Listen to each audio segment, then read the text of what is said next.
Est-ce qu'on demande Ramastanen démissionner, Premier ministre? D'abord, vous allez dire, vous trouvez regrettable que la Banque de Maurice est tournée dans une situation pareille aujourd'hui. Vous ne pouvez causer une institution très importante, la Banque centrale. Si nous ne prenons pas une mesure immédiate, nous prenons l'impact, non seulement le fonctionnement de l'institution les plus importantes, mais aussi surveiller pas mal les autres, hein, inclus Moody's, World Bank, IMF, etc. Pour moi, il est évident, depuis quelques jours, que la position du gouverneur de la banque, M. Ramastanen, est intenable. Intenable, ce qui peut arriver est inacceptable. Pour que ça, l'institution est capable de fonctionner dans sérénité, pour qu'il n'y ait aucun facteur externe qui revienne à ce lot-là, on demande au gouverneur, malheureusement, qu'il ait besoin de step down. Et moi, je vais préciser dans quelle façon, on ne peut pas mettre en doute ses compétences, tout le monde connaît ses compétences. Et nous tous connaissons dans quelle situation nous hérite l'économie et quelle situation la Banque de Maurice était. Une récit, moi, besoin de dire, stabilise la roupie, dépréciation roupie fin réduire, roupie au fait fin apprécié par 6% comparé au dollar. Et vous connaissez, quand on paye cause de dollar, nous connaissons 3 quarts, nous produit plus que 3 quarts, nous payons importer en dollars, nous payons en dollars, donc c'est bien important. L'inflation fait baisser, beaucoup, 3,3%.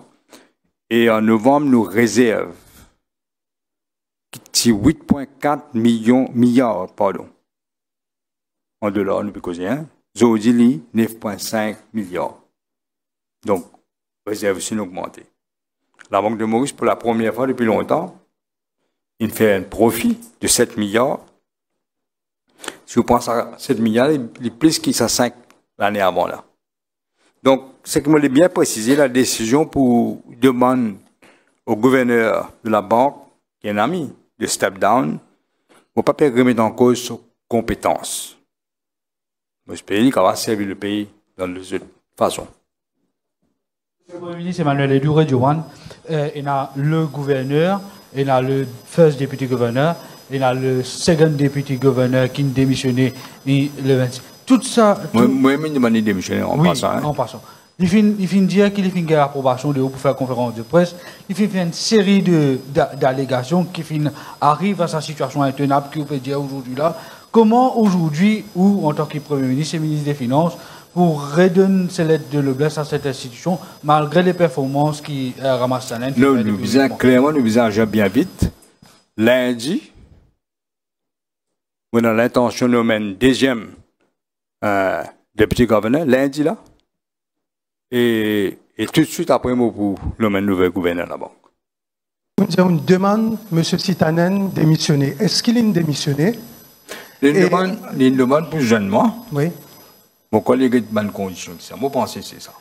Ensuite, tout ça qui finit d'arriver, cette semaine-là, il y a une overshadow au voyage, en tout cas localement, au voyage en Inde.